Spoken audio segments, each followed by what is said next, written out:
नमस्कार। बिहार चुनाव की बात है और ऐसा लग रहा है कि बाहर की भी बात है, क्योंकि एक तरफ स्लोगन था बिहार में बाहर है, नीतीश कुमार है।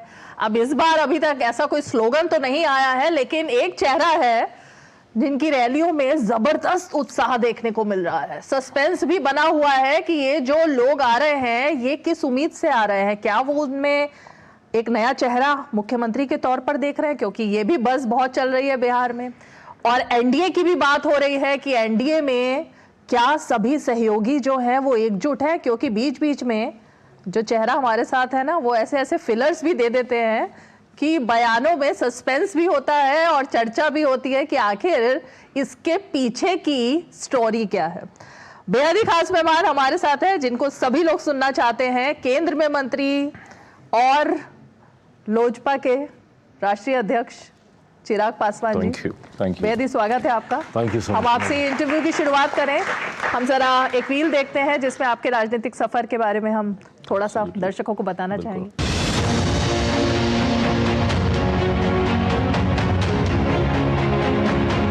मैं चिराग पासवान ईश्वर की शपथ लेता हूं कि मैं विधि द्वारा स्थापित भारत के संविधान के प्रति सच्ची श्रद्धा और निष्ठा रखूंगा।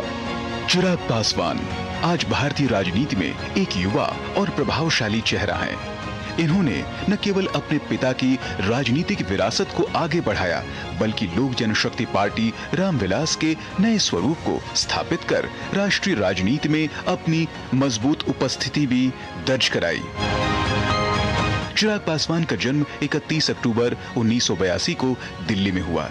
कॉलेज से निकलने के बाद चिराग ने बॉलीवुड का रुख किया। 2014 में जमुई लोकसभा सीट से चुनाव लड़ा और भारी बहुमत से जीत हासिल की। 2019 में इसी सीट से दोबारा जीत दर्ज की। 2024 के लोकसभा चुनाव में चिराग पासवान ने पिता की पुश्तैनी सीट हाजीपुर से ऐतिहासिक जीत दर्ज की और मोदी 3.0 सरकार की कैबिनेट में शामिल हुए। वर्तमान में चिराग पासवान खाद्य प्रसंस्करण उद्योग मंत्रालय की जिम्मेदारी संभाल रहे हैं।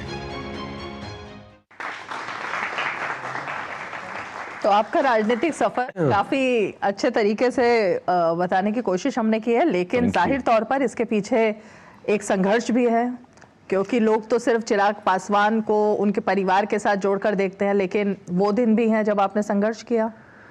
संघर्ष रहा है और मैं मानता हूं कि मैं उन खुश नसीबों में से हूं जिसको संघर्ष करने का मौका मिला। हम जैसे, और जब मैं हम जैसों का जिक्र करता हूं तो मैं नेपो किड्स की मैं बात करता हूं, जिनके बारे में कहा जाता है कि भाई इनको just by the virtue that you been born into a particular family आपको सब परोसा हुआ मिल जाता है प्लेट के ऊपर, and which is true also. मैं बिल्कुल भी कतई मैं इससे शाये हुए नहीं करूंगा।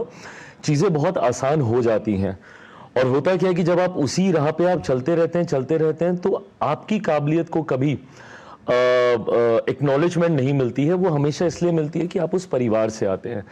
बट मेरे जैसे बहुत कम ऐसे खुशनसीब नेपो किड्स होते हैं जिनको इस परिवार में पलने बढ़ने के बावजूद एक ऐसा समय उनके जीवन में आता है जब उनसे सब छीन लिया जाता है। एंड व्हेन आई से दिस कि सब छीन लिया जाता है, लिटरली सब छीन लिया जाता है। मतलब इसीलिए मैंने संघर्ष कहा। I had to start from the scratch. मतलब मेरे पिता की बनाई हुई पार्टी से ही मुझे निकाल दिया गया। घर परिवार जो टूटा वो अलग। ऐसे में एक नए नाम से पार्टी की शुरुआत करना रही। मुझे आई डिडंट इवन नो कि पार्टी को बनाया कैसे जाता है, मुझे ये तक भी नहीं पता था। वहां से मैंने इन चीजों को दोबारा अर्जित करना मैंने शुरू किया और मुझे खुशी है कि इन 3 साल के संघर्ष के दौरान 13 जून 2021 को मेरी पार्टी टूटी थी और उस दिन ये वादा मैंने अपनी माँ से किया था, क्योंकि उनको मैंने पहली बार चिंतित विचलित देखा। सो आई प्रॉमिस कि मुझे नहीं पता कैसे, बट मैं वादा करता हूँ कि जो जो चीजें आपने मेरी वजह से खोई हैं मैं आपको सब वापस ला कर दूंगा। एंड ठीक 3 साल के बाद 9 जून 2024 जिस दिन मैंने शपथ ली थी, उस दिन mom she came to my room, she hugged me and she said कि आज तूने मुझे सब वापस लौटा दिया। तो इन 3 सालों में जो खोया उसको पाने का प्रयास किया। पार्टी के नेता कार्यकर्ताओं का साथ समर्थन इसमें खुल के मिला और आज खुशी है कि एक बड़ी जिम्मेदारी प्रधानमंत्री जी के विश्वास पे निभा रहा हूँ। उसी के बाद ही ये आपका रूप परिवर्तन, बड़ा टीका, हाथ में इतने सारे कलावे और ये सब, मतलब बहुत ज्यादा पूजा पाठ करते हैं आप? मैं करता हूँ, मैं आस्तिक में हमेशा से रहा हूँ। मैं हमेशा से, मेरा विश्वास पूजा पाठ में रहा है, पर मुझे लगता है कि कठिन परिस्थितियां आपको धैर्य देने के लिए, अ सेंस ऑफ ग्रेविटी देने के लिए आपको आस्था की ओर और ज्यादा ले जाती हैं। तो यकीनन इन 3 सालों में मेरा विश्वास इन सारी चीजों में ज्यादा बढ़ा। और मैं मानता हूँ आस्था किसी भी, मैं ये नहीं बोल रहा कि सिर्फ पूजा पाठ, कई लोग सिर्फ मेडिटेट करते हैं, जिस भी उसमें आपकी आस्था आपका किसमें विश्वास। है? मैं महादेव का बहुत बड़ा भक्त हूँ। ओके, महादेव को बहुत मानता हूँ। सावन का महीना चल रहा है, तो अब आपने महादेव का नाम ले दिया, सावन का महीना चल रहा है, एक बड़ी डेवलपमेंट हुई है आज भगवा आतंकवाद को लेकर, और उसी को लेकर चर्चा चल रही है। गृह मंत्री ने कल कहा ही था कि भगवा और हिंदू कभी आतंकवादी नहीं हो सकता, और आज तो कोर्ट ने भी एक तरीके से साफ कर दिया। इस बात को आज कहीं ना कहीं ऑथेंटिसिटी, वैलिडेशन मिल गया है। कतई मैं नहीं मानता कि किसी हिंदू को इस वैलिडेशन की जरूरत थी, पर अपने ही कुछ लोगों ने, अपने ही देश के कुछ राजनीतिक महत्वाकांक्षा रखने वाले लोगों ने अपने राजनीतिक लाभ, या बेहतर शब्द होगा स्वार्थ, के लिए उन्होंने इस शब्द को गढ़ने का प्रयास किया, और भगवा आतंकवाद का एक फॉल्स नैरेटिव विपक्ष ने आजकल ना एक बहुत खूबसूरत राजनीति करने का तरीका अपना लिया। सिर्फ झूठ बोलो और झूठ बोलते रहो। झूठ बोल बोल के एक फॉल्स नैरेटिव ये लोग सेट करने का प्रयास करते हैं। जैसे भगवा आतंकवाद गढ़ने का इन्होंने कार्य किया, याद होगा, क्योंकि अभी SIR के ऊपर भी ये लोग इतना ही बवाल मचा रहे हैं। CA जब आया था उस वक्त एक नागरिकता देने वाले कानून को इन्होंने नागरिकता छीनने वाला कानून बताकर देश भर में आगजनी का माहौल इन्होंने बना दिया था। किस तरीके से अल्पसंख्यक समाज से आने वाले लोगों को इन्होंने भड़काने का काम किया था। पूरा लोकसभा का चुनाव कि अगर मोदी की तीसरी बार सरकार आ गई तो आरक्षण समाप्त हो जाएगा, लोकतंत्र की हत्या हो जाएगी, संविधान समाप्त कर दिया जाएगा। किसका आरक्षण छीना गया, कहां का लोकतंत्र खत्म हुआ, या कहां का संविधान की हत्या हो गई, आज 1 साल से ऊपर हो गया है, नहीं पता। तो ये फॉल्स नैरेटिव गढ़ने का प्रयास करते हैं समय समय पर। वक्त ने ही इनको झूठा ठहराया है, और आज एक और प्रमाण सामने आया। तो ये जो नैरेटिव की आप बात कर रहे हो, 2024 में जो सीटें थोड़ी कम हुई, ये माना गया कि उसी नैरेटिव का ही असर हुआ कि एनडीए की सीटें कम हुई। बिहार में ऐसा कोई डर लग रहा है? नहीं, फिलहाल तो कोई डर नहीं है। विधानसभा के चुनाव में हम लोग बहुत मजबूती से आगे जा रहे हैं, बट हाँ, लोकसभा में जरूर। और इसीलिए लोकसभा के दौरान मैंने एक एग्रेसिव भूमिका निभाने की आज्ञा प्रधानमंत्री जी से मैंने ली थी। होता क्या है, क्योंकि लोकसभा में ये लोग आरक्षण और लोकतंत्र संविधान का जिक्र कर रहे थे, और मेरा ये मानना था, क्योंकि मैं उस समाज से आता हूं, शायद मैं ज्यादा बेहतर कन्विंस कर पाऊंगा लोगों को कि ये बातें भ्रमित करने के लिए की जा रही हैं। और इस मैंने अच्छा समय बिहार में दिया, और बिहार के परिणाम मुझे खुशी है कि बनस्पत बहुत बेहतर है, और बेहतर हो सकता था, बट काफी संतोषजनक रहे। बट उत्तर प्रदेश में हम लोग को इसका नुकसान हुआ, हम लोग को महाराष्ट्र में इसका नुकसान हुआ। बट जैसे ही वो फॉल्स नैरेटिव क्लियर आउट हुआ, महाराष्ट्र के रिजल्ट आपने देखे कैसे हम लोगों ने बाउंस बैक किया। भले अब ये लाख आरोप लगाएं कि भैया आप लोगों ने वोटर लिस्ट में धांधली की, एक ही साथ झारखंड का चुनाव होता है, एक ही साथ महाराष्ट्र का होता है। झारखंड ये जीत जाते हैं, वहां पे धांधली नहीं होती है, महाराष्ट्र ये हार जाते हैं तो धांधली होती है। ये वही फॉल्स नैरेटिव है। विधानसभा बिहार में चुनाव होने वाले हैं, पुनः ये लोग प्रयास कर रहे हैं XYZ इश्यूज को लेकर एक नैरेटिव सेट करने की। बट मैं मानता हूं आज की तारीख में 5 दलों का जो हम लोग का गठबंधन है मजबूत है। उस गठबंधन को लेकर भी एक नैरेटिव फैलाया जा रहा है, जिसका शुरुआत में ओपनिंग स्टेटमेंट में आपने जिक्र किया कि क्या एनडीए एकजुट है, मजबूत है। मेरे बयानों के कई मायने निकाल दिए जाते हैं, जिस पे आप आएंगे ही इवेंचुअली, तो हम लोग उस वक्त चर्चा करेंगे। बट एक और नैरेटिव सेट करने का प्रयास किया जा रहा है जो होगा नहीं। बिहार को युवा चेहरे की जरूरत है। देखिए, फिलहाल आज की तारीख में अगर हम लोग जिक्र करें तो मुख्यमंत्री नीतीश कुमार जी के अनुभव की जरूरत है। बिहार बनस्पत बाकी राज्यों के हम लोग को समझने की जरूरत है कि why Bihar is a difficult state. आज जब मेरे प्रधानमंत्री डबल इंजन की सरकार का जिक्र करते हैं तो उसका उदाहरण हम लोगों ने उत्तर प्रदेश जैसे राज्यों में देखा है। मेरे प्रदेश की विडंबना क्या रही है, that for the longest time we had विरोधाभास की सरकार है, केंद्र में कोई और सरकार, राज्य में कोई और सरकार। And imagine on a stretch of 27 years non stop हम लोग के पास अलग अलग सरकारें थी। 2000 का ही आप जिक्र देख लीजिए, जब केंद्र में यूपीए की सरकार होती थी तो बिहार में एनडीए की सरकार होती थी। 14 में जब केंद्र में एनडीए की सरकार आई तो बिहार में महागठबंधन की सरकार बन गई। तो अब जब वापस एक लंबे समय के बाद वो समय मिला है डबल इंजन की सरकार का, प्रधानमंत्री जी 8 बार जा चुके हैं जब से हमारी तीसरे कार्यकाल की सरकार बनी है, और लाखों हजारों करोड़ की योजनाओं का वो शिलान्यास समर्पित कर कर वो आए हैं बिहार को, तो अब उसका लाभ मिल रहा है। इस लाभ का पूरा फायदा एक अनुभव ही कर सकता है, एक मतलब अनुभवी नीतीश जी व्यक्ति ही कर सकते हैं। एब्सोल्युटली। तो युवा चेहरा तो चिराग पासवान है, युवा चेहरा राहुल गांधी है अभी इस वक्त इस माहौल में, और युवा चेहरा तेजस्वी जब यादव। राहुल जी को आप युवा बोलते हैं ना, तो मुझे एहसास होता है मेरे पास अभी लंबा समय है अपने आप को भी युवा कहलवाने का। तेजस्वी यादव युवा है और प्रशांत किशोर युवा है, तो इन चारों में से कहीं तो कुछ कैपेबिलिटी दिखती होगी ना। कैपेबिलिटीज की बात नहीं है, ऑफ कोर्स हर किसी में अपनी अपनी क्षमताएं हैं, और मैं कतई किसी दूसरे की क्षमता को मैं नकारूंगा नहीं, किसी दूसरे के ऊपर मैं टिप्पणी नहीं करूंगा कि नहीं ये नहीं कर पाएगा या वो नहीं कर पाएगा। हर कोई अपना प्रयास करो, और लोकतंत्र की खूबसूरती यही है, जितने आपको विकल्प मिले उतना लोकतंत्र मजबूत होता है ना। इवेंचुअली ये जनता के हाथ में है कि उनको किसकी बातों पे विश्वास है। भाई हम लोग तो रखते हैं कि भाई जंगल राज था, ये था, 90 के दशक में ऐसा हुआ वैसा हुआ, है ना। वो लोग रखते हैं कि भाई कब तक आप जंगल राज की याद दिलाते रहेंगे। अब ये पैरेलल नैरेटिव्स चल रहे हैं। अब ये जनता को समझना है कि भाई उनको किस पे ज्यादा विश्वास है, किसके साथ वो जाना चाहेंगे। नहीं, लेकिन प्रशांत किशोर और चिराग पासवान के बीच क्या खिचड़ी पक रही है? अरे प्रभु, कोई खिचड़ी नहीं पक रही है। खिचड़ी ये वही नैरेटिव्स हैं जो पकाने का प्रयास किया जा रहा है। इन लोगों को ना, विपक्ष को मैं हकीकत बताऊं, किसी भी तरीके से गठबंधन में दरारें दिखानी है। एक होता है कि व्यक्ति अपनी ताकत से आगे बढ़ता है, जो मेरी सोच है कि मुझे अपनी लकीर को इतना लंबा करना है कि दूसरे की लकीर अपने आप उसके सामने छोटी हो जाए। मुझे कतई दूसरे की लकीर को काट पीट के उसको छोटा नहीं करना। मैं उस राजनीति का मैं पक्षधर नहीं हूं, तो मैं अपनी सोच में मैं चल रहा हूं कि अपने आप को। विपक्ष किया है कि भाई सामने वाला कमजोर हो जाएगा तो हमें ऑटोमेटिकली लीड मिल जाएगी। अच्छा, मेरे साथ ये चीजें आसान इसलिए हो जाती है क्योंकि मेरा इतिहास रहा है।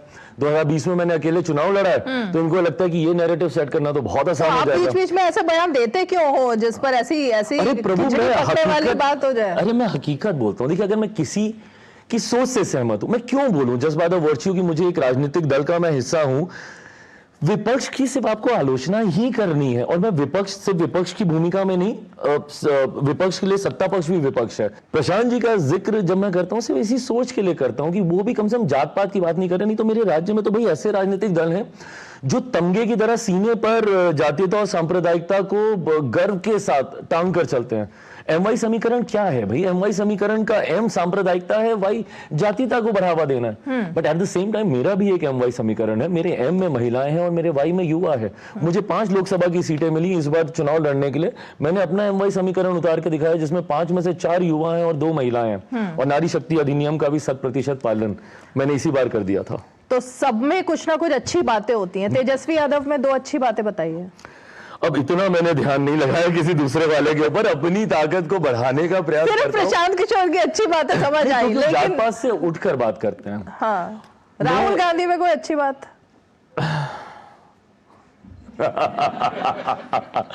ये तो आप भी बता दें तो मैं मानूंगा या कोई भी बता दे। आप पार्लियामेंट में उनके साथ ही बैठते हैं, मतलब आमने सामने ही होते हैं, तो कुछ तो आमने अच्छा सामने होते हैं। होगा। बट जब वो कहते हैं कि सदन में मुझे बोलने नहीं दिया जाता, बट आप आते कितनी बार है सदन में? आप रहते कितना समय है सदन में?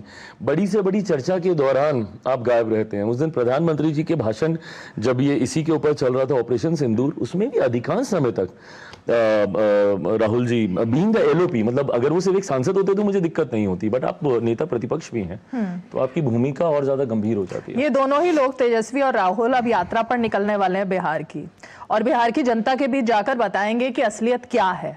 ऐसा तो उस यात्रा से कुछ लग रहा है कि शायद इम्पैक्ट हो इन दोनों का, 2 युवाओं का एक साथ जाना। ऐसे ही 2 युवा, 2 लड़के उत्तर प्रदेश में भी आए थे। परिणाम हम लोग के सामने है।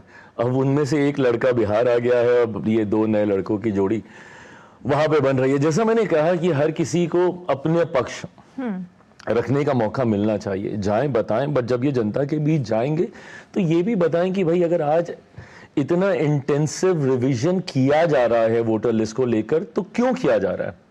क्या ये बात सही नहीं है कि आप ही ने बार बार जाकर चुनाव आयोग का दरवाजा खटखटाने का काम किया था लोकसभा चुनाव के बाद कि भैया धांधली कर दी गई है? आपने बार बार नहीं कहा था कि डुप्लीकेसी ऑफ वोटर लिस्ट चल रही है, वोटर लिस्ट में छेड़छाड़ की गई है, उसको बदला गया है? बार बार इन्हीं लोगों ने इस विषय को उठाया। आपको लग रहा है आपके भी वोटर कटेंगे उसमें? मैं कतई नहीं मानता। तो मेरे बीएलएस क्या कर रहे हैं? अगर आपको लग रहा है कि आपके चुनाव आयोग के द्वारा जो नियुक्त अधिकारी है, which is BLO, booth level officer, अगर वो अपने अपने कार्य को ईमानदारी से नहीं निभा पा रहा है, तो ऐसे में हर राजनीतिक दल का एक अपना बीएलए भी होता है, जो चुनाव के वक्त पर्ची देना, ये करना, सुनिश्चित करना कि भैया मेरा मतदाता जाके केंद्र में जाके वोट डाल दे। तो वो बीएलए क्या कर रहा है? अब अगर आपका राजनीतिक बूथ लेवल एजेंट अगर वही अगर जमीन पर नहीं है, या वही आपने तैयार नहीं किया और भगवान भरोसे आप चुनाव लड़ने की आप सोच रहे हैं, तो भैया फिर चिंता आपको जरूर होगी। जो नागरिक है उसके साथ कतई अन्याय नहीं होगा, बट कोई घुसपैठिया है तो उसको हमारे देश का सबसे बड़ा अधिकार, मताधिकार का दुरुपयोग करने का भी मौका नहीं दिया जाए। चिराग पासवान को जीतन राम मांझी से क्या प्रॉब्लम है? अरे प्रभु, मुझे क्या प्रॉब्लम होगी? कैसे सवाल कर रही हैं आप मुझसे? आप समझ रही हैं वो उम्र में, रुतबे में, तजुर्बे में कितने बड़े हैं, और वो उनकी बातें कतई गलत नहीं है। वो मेरे बारे में कहते हैं कि अनुभव की कमी है, तो उनके सामने मेरा अनुभव रत्ती भर भी नहीं है और हो भी नहीं सकता। आपको लगता है बिहार सरकार ठीक काम कर रही है जैसा होना चाहिए आरजेडी के मुकाबले? इतना मैं जरूर मानता हूं कि ये अनुभव, क्योंकि इतना जिक्र अब हम लोग अनुभव का कर रहे हैं, मुख्यमंत्री नीतीश कुमार जी के पास ही है।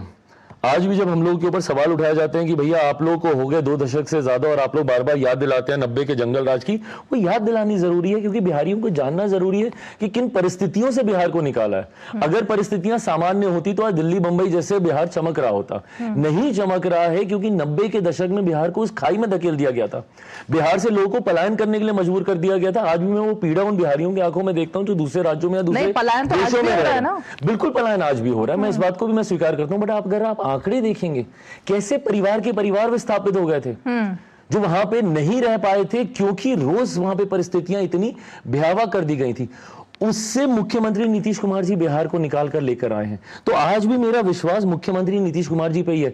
सुशासन बाबू का टैग किसने दिया था भैया? किसी सरकार ने थोड़ी दिया था, मेडल थोड़ी कि आपको दे दिया, बिहार की जनता ने ही दिया था ना। क्यों? क्योंकि वो सुशासन उन्होंने करके दिखाया। 20 साल का सफर एक लंबा सफर होता है, जनता कहीं ना कहीं चेहरा भी देख रही होती है, लगातार काम भी देख रही होती है, कोई तो चुनौती लग रही होगी ना जो इस चुनाव में बहुत बड़ी है।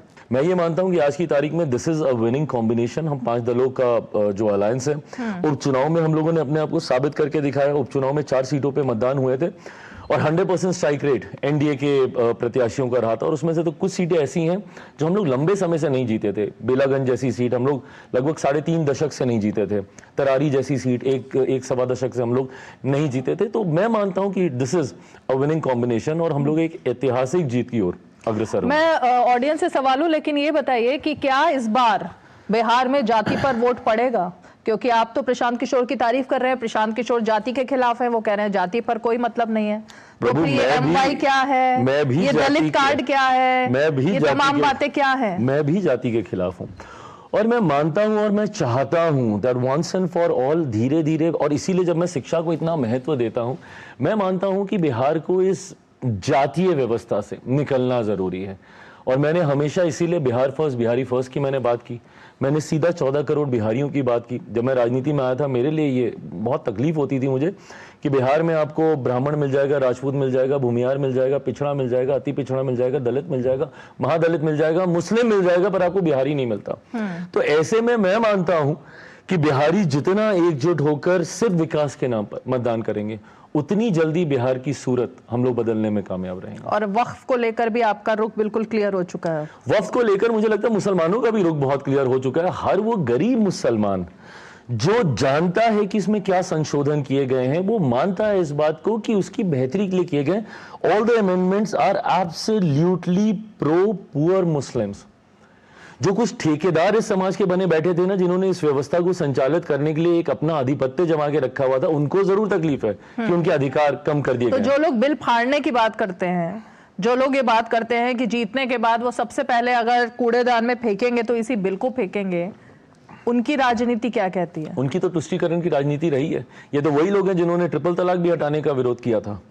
एक ऐसी व्यवस्था जिससे कतई आपको वो नहीं होना चाहिए, सहमति नहीं होनी चाहिए, आपने तो उसका भी आपने विरोध किया था।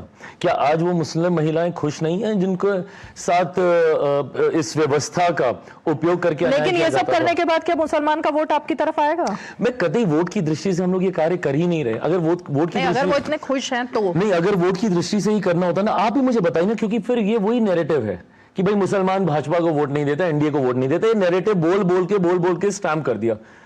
कहाँ है ऑथेंटिकेशन? किसने वैलिडेट किया कि भैया मुस्लिम एनडीए को वोट नहीं देता? एक आपने एक धारणा बना दी है इसको लेकर। आज मुझे बताइए कि वो मुस्लिम जिसको केंद्र सरकार की योजनाओं का लाभ मिल रहा है, जिन मुस्लिम महिलाओं के घर में शौचालय बने या जिनके घर में उज्ज्वला के माध्यम से गैस कनेक्शन आया, वो किसको वोट कर रहे होंगे?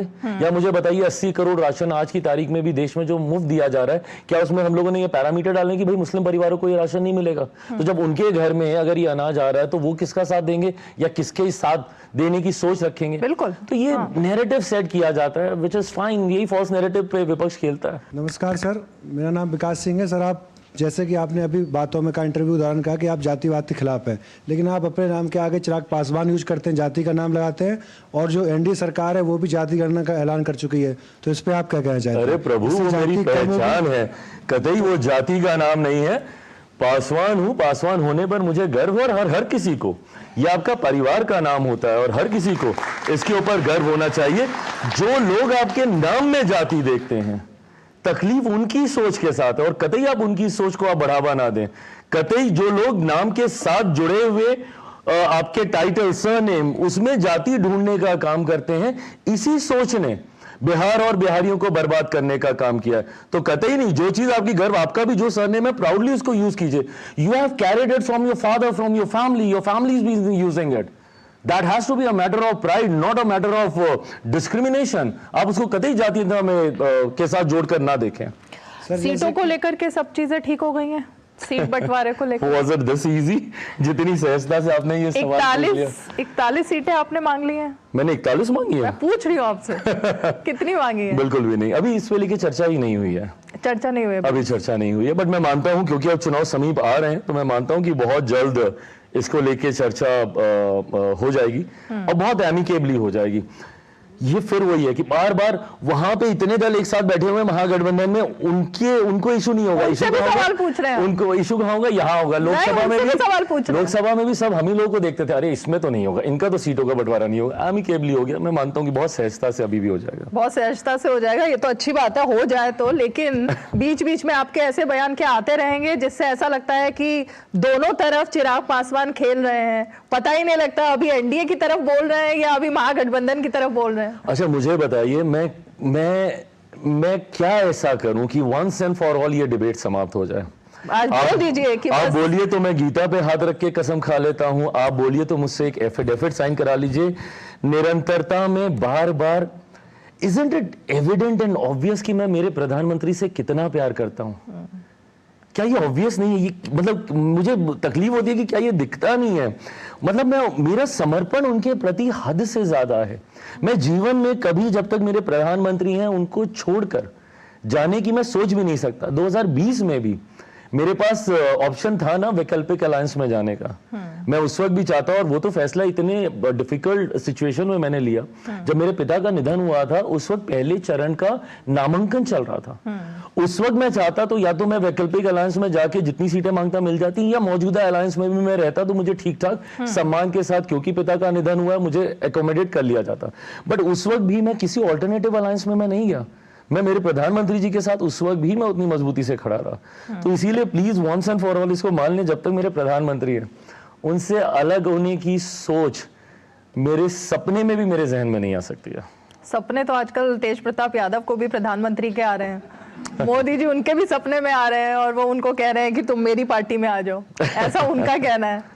मुझे नहीं पता, वो अब उनकी बात है, उनको क्या फैसला लेना। देखिए, ये more than a political decision, उनका पर्सनल मैटर भी है, एक पारिवारिक विषय भी है, तो मैं कतई इस पर टिप्पणी नहीं करूँगा। अंत में चलते चलते आपने चुनौतियों की भी बात कर ली, आपने तमाम बात कर ली, लेकिन ऐसा लग रहा है अब चिराग पासवान पूरी तरह नेता बन गए, क्योंकि अब लगा फाइनली क्योंकि नीतीश कुमार जब रेल मंत्री थे और उनसे मीडिया ने, सांसद हूं, ये विश्वास अब है। नीतीश कुमार जी से जब वो रेल मंत्री थे, उनसे पूछा गया क्या वो बिहार के सीएम बनने जा रहे हैं एक दिन पहले, तो उन्होंने कहा सवाल ही पैदा नहीं होता, मैं इतना बढ़िया रेल मंत्री और चल रहा है मेरा, मैं नहीं जा रहा हूँ। और अगले ही दिन उन्होंने जाकर बिहार के मुख्यमंत्री पद की शपथ ली। तो हम मानते हैं कि चिराग पासवान जो बोल रहे हैं वो एक नेता की तरह नहीं, बल्कि दिल से बोल रहे हैं कि मोदी जी के साथ ही रहेंगे। मैं दिल से राजनीति में आया हूं, और मैंने कई फैसले ऐसे लिए हैं जो कई बार प्रश्नों के घेरे में भी आए हैं। क्यों? क्योंकि मैंने दिल से वो फैसले लिए। जैसे 2020 वाला फैसला मेरा दिल से लिया हुआ वो फैसला था। मुझे आज तक कई बार आलोचना की जाती है कि वो प्रैक्टिकल नहीं था, राजनीतिक दृष्टि वाला वो फैसला नहीं था। आप गठबंधन के साथ रहते, आपको फ़ायदा होता, उसी वक्त आप केंद्र में मंत्री बन जाते, बिहार में आपकी सरकार होती, आपके मंत्री होते, विच इज़ ट्रू, गलत नहीं है। बट मैंने तब भी दिल से फैसले लिए थे। मैं राजनीति में भी बिहार और बिहारियों के लिए ही आया, दिल से आया हूँ, दिल से उनके लिए कुछ करना चाहता हूँ। और मैं मानता हूँ कि जब तक दिल आप पे हावी रहता है तो आपके फैसले ईमानदार होते हैं, सही या गलत डिबेटेबल हो सकता है। अंत में चलते चलते एक बहुत हल्का फुल्का सा सवाल पूछना चाहूंगी, बहुत हल्का सा। हल्का सवाल यह है कि अभी एक बहुत वायरल हो रहा है तेज प्रताप यादव का बयान। उनसे पूछा गया आपकी फेवरेट हीरोइन कौन है, उन्होंने कहा कंगना रनौत। फिर पता लगा कि चिराग पासवान के साथ पहली फिल्म किसने की थी, वो कंगना रनौत। तो उन्होंने कहा लेकिन मैं जब उनके साथ फिल्म करूंगा तो वो फिर चिराग पासवान के साथ फिल्म नहीं करेंगी, मेरे ही साथ करेंगी। You really want me to comment on this? क्या लेना देना इस पूरी बात? तो आप हमेशा ऐसी चर्चा में रहते हो ना, क्योंकि कंगना रनौत आप सांसद बन गई हैं, उनके साथ आपकी फोटो क्लिक होती है। पता है, ऐसी चर्चाओं की वजह से ही ना, जब मेरे ऊपर ये होता है ना कि आपने अपनी सरकार पे सवाल उठाया, मुझे ये सारे सवाल इतने आसान लगने लगते हैं, क्योंकि ये चर्चा में मैं कतई अपने आप को उलझा हुआ नहीं देखना चाहता हूँ। जब वो फोटो खींचते हैं तब भी आप, अरे प्रभु। चलिए ठीक है, बहुत बहुत शुक्रिया चिराग पासवान जी, डीडी डायलॉग में खास बातचीत के लिए। उम्मीद करते हैं कि बिहार चुनाव में जो आप बात कर रहे हैं सीटों का बंटवारा वो आसानी से हो जाए। बहुत बहुत शुक्रिया। Thank you.